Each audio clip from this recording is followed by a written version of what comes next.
The test is in 4 parts: Part 1, Part 2, Part 3, and Part 4. Now look at Part 1. Part 1. You are going to hear a travel agent discussing a holiday booking with two customers. First, you have some time to look at questions 1 to 3.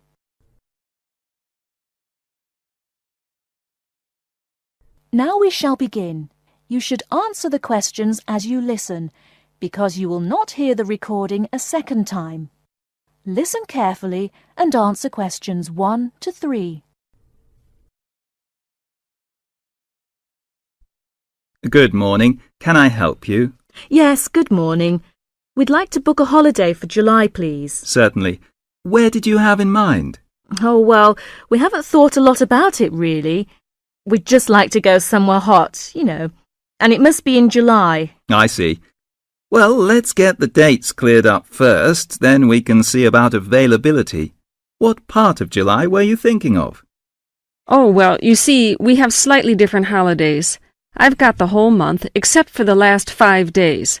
So I could go from the 1st to the 26th. But my friend here doesn't start until the 7th. So I suppose it will have to be the middle 2 weeks, really. Yes, but I've got to be back before the 23rd. Okay. Now, let's find a destination. Before you hear the rest of the conversation, you have some time to look at questions 4 to 10. Now listen and answer questions 4 to 10. Any preferences? France? Italy? Oh, not France. We went there last year and it was absolutely packed with teenagers, making noise and getting drunk all the time. Yes, it was terrible. We definitely want somewhere quieter this year. Well, of course, it depends more on the resort rather than the country. There are resorts in every country which cater for the family or the slightly older person. They're usually a shade more expensive, though, as you might expect. Oh, well, we don't mind paying a bit more if it means more peace and quiet, do we? Definitely not. It'll be well worth it. All right. Let's have a look at what we've got on the computer. July. Was it 10 or 14 nights you wanted? Oh, the fortnight, please. Right. Well, let's start with Italy. We've got 14 nights, bed and breakfast in Sorrento for £345 from Manchester on the 14th. Or we've got... No, wait a minute. That's no good for me. We wouldn't get back till the 28th, and I've got to be back at work before that. Ah, yes. How about Sweden? 2 weeks, half board? How much would that be? That would be £540 from Manchester again. Well, 540... that seems too much. Well, madam, there's a surcharge for the airport, and it has a 5-star hotel. Oh, well, it's a bit over our budget, really. All right, let's try somewhere else. How about Portugal? Oh, that sounds great. We've never been there before, have we? Let's see now. We've got 14 nights in Albufeira, half board, from Gatwick, for £385. Albufeira? Oh, wait a minute. Did you say the flight was from London? That's right, from Gatwick. Oh, well, we'd prefer a flight from the north somewhere. Manchester, perhaps, or even Glasgow. That is the end of Part 1. You now have half a minute to check your answers.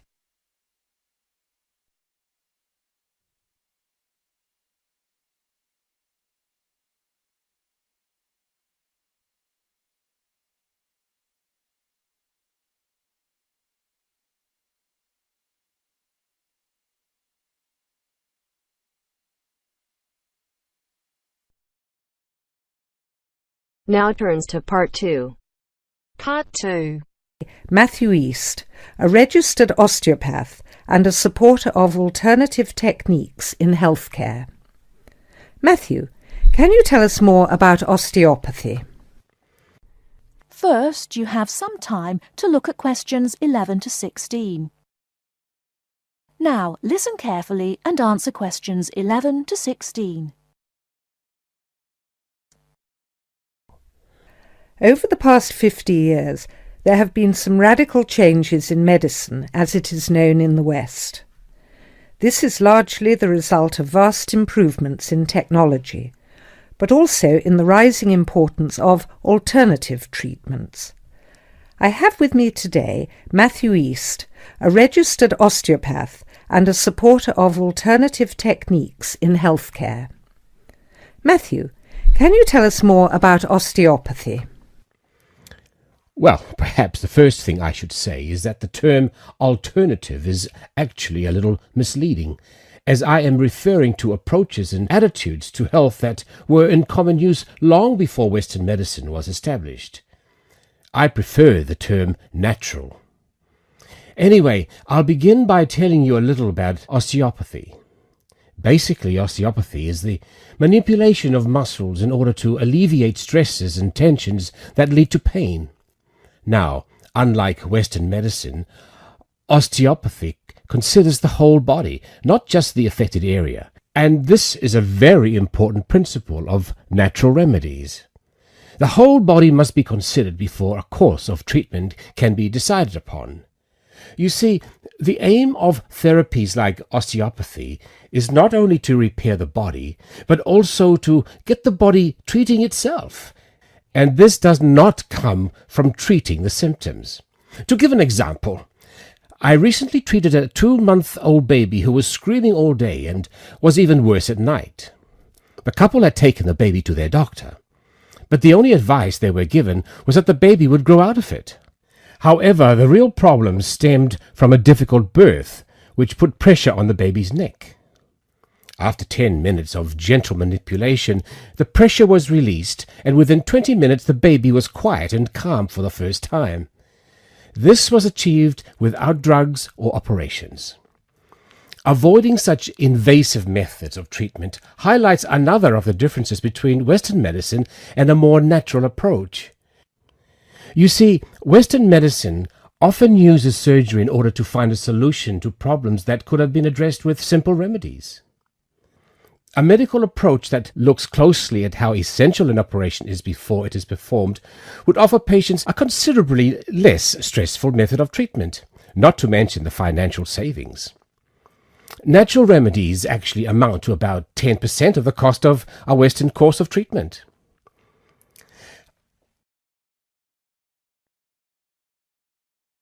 Before you hear the rest of the talk, you have some time to look at questions 17 to 20. Now listen and answer questions 17 to 20.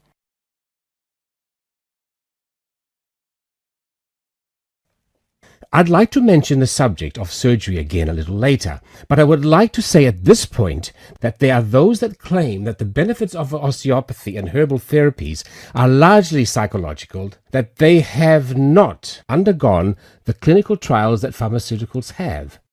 To answer that, you only need to look at the example I gave earlier of the baby that stopped crying less than an hour after treatment, but was obviously far too young to react because of purely psychological factors. Another example can be seen in the successful use of acupuncture in the treatment of animals. In response to criticism regarding clinical trials, it is worth noting that the power of pharmaceutical companies is such that, although some drugs fail the standards required of them, they are sometimes still prescribed by doctors. Moving on to another point, it should be stressed that natural remedies, in addition to having no side effects, can also be applied to any patient. Now, I'm not suggesting that the same treatments are used indiscriminately. Although natural remedies can be used with any age group, the treatment selected is very specific to the person. By this I mean that not only the general health of the patient needs to be considered, but also their habits, diet, and lifestyle in order to build a complete picture. However, I am not suggesting that we should reject Western medicine entirely. In fact, there have been occasions when I have referred patients to their doctor, as I felt that in those cases it was the most suitable course of action. There are many situations in which it is by far the best option. Take emergency surgery, for example. Obviously, more natural remedies do not provide the speed required in such cases. The best solution would therefore be an open-minded combination of the two forms. Well, thank you very much, Matthew. That was a very interesting insight into natural treatments. Next week we'll be inviting Dr. Moore. That's Moore, onto the programme to argue his case as a doctor. Until next week, then, goodbye. That is the end of part 2. You now have half a minute to check your answers.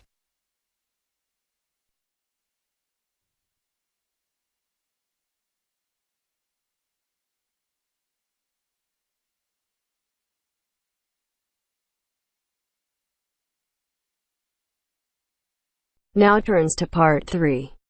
Part 3. You will hear two business studies students discussing a presentation they'll do on an article on working effectively in groups. First, you have some time to look at questions 21 to 26. Now listen and answer questions 21 to 26. So, Brad, what did you think of the article on group work? Oh, hi, Helen. Yeah, it was pretty good, with helpful pieces of advice on how to make group work effective. I think we were lucky to be given such a straightforward text to present at the management skills seminar. Yeah.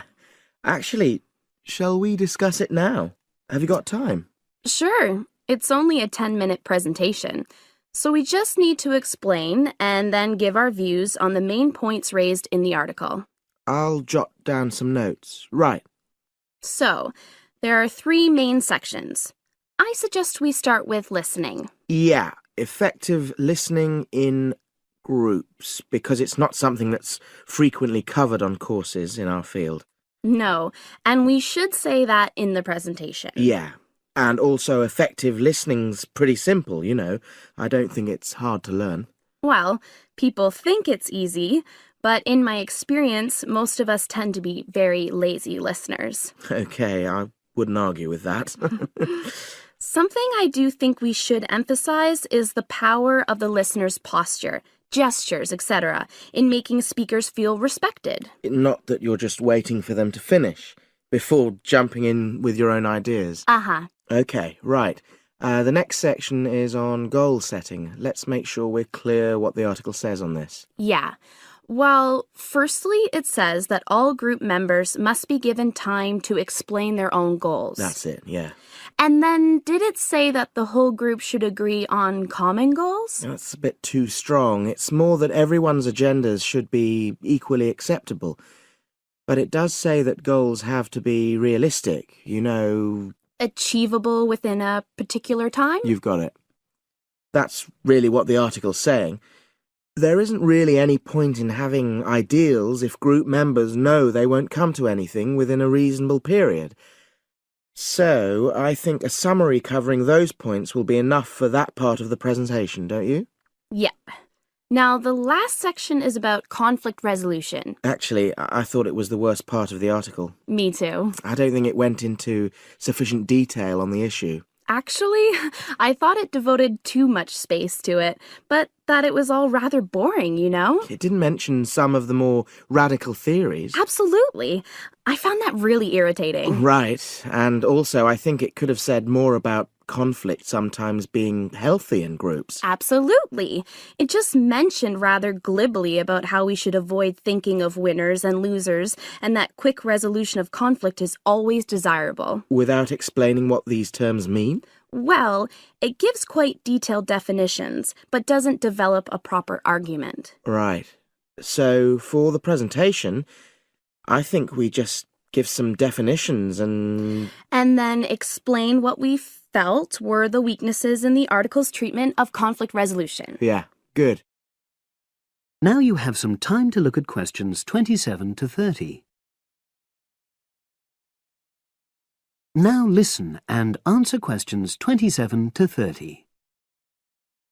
So, let's think about what we have to prepare for the actual presentation. Well, I suppose we'll use PowerPoint, but I'm hopeless at using it, especially if it has any visuals. I really have to look into doing a course on it because I know I'll need it in the future. Don't worry, I'm quite happy using PowerPoint and I'll put it together when everything else is ready. That's a relief. But yes, do that later. Okay. Now, I heard the tutor saying we have to include some well-chosen quotations from the article. I'm not sure if we do. I'll email him to find out. No need, I can just have a look at the specs he gave us when he set the task. That'll be quicker. But the tutor definitely said we have to prepare a handout to go with the talk. I'm not really sure how we do that. Sarah did one last year. Who's she? She's doing the same option as me on marketing. I'll ask her advice on what to include. Great. So that just leaves the bibliography at the end. I suppose it'll mainly be articles. Yeah. So we'll just look on the web, and we can leave that till later. But we've been advised against that.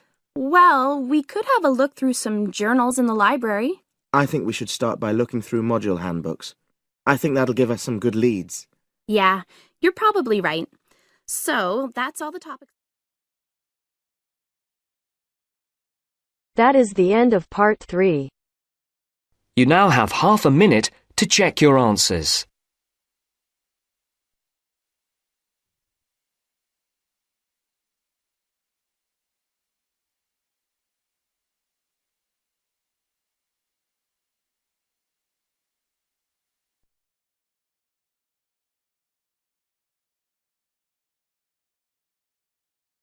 Now turns to part 4. Part 4. Listen to the last part of the lecture. As you listen, complete the notes below. First, you have some time to look at questions 31 to 40. Now, listen carefully and answer questions 31 to 40. Last time I said that a lot of Irish people left the country and went to England, America and many other foreign countries. Today I'd like to talk about the emigration. The effects of immigration were not all bad. The immigrants experienced a lot of hardship in their new countries. There is a famous story about a park in Shanghai where Chinese and dogs were not allowed. Well, in England, until into the 1950s, signs for jobs sometimes read, "Irish need not apply." The immigrants often experience discrimination, but they form many organisations to look after their fellow immigrants. Many of these organisations later became very important. In America, the Irish chose politics as the way forward, and significant cities were controlled by Irish politicians. This movement reached its peak with the election of John F. Kennedy in 1960. His grandparents came from Ireland, and his election had a significant impact in Ireland, helping the process of recovery of self-confidence, which we have today. Today, there are 70 million people of Irish descent living outside Ireland. In America alone, there are 40 million people, and 10 million of these people have a 100% Irish background. They carried the culture of their home country with them and adapted it to their new home. They made changes which would be unthinkable in the home country, and we often laughed at the Yankees' Irishness. In fact, any immigrant who came back to live in Ireland, often after many years, found it very difficult to fit into Irish society again. They had been changed by the experience. These immigrants have always had an interest in the old country. The American letter was a letter containing dollars sent back to one's family. More recently, President Clinton has been very influential in bringing peace to the north of Ireland. Riverdance itself was the idea of a dancer who was American, who applied American methods to traditional dancing, and the fusion was immediately popular. Modern Ireland has been able to use the disaster of the last century to learn modern marketing techniques and apply them, without at the same time losing what is distinctive about itself.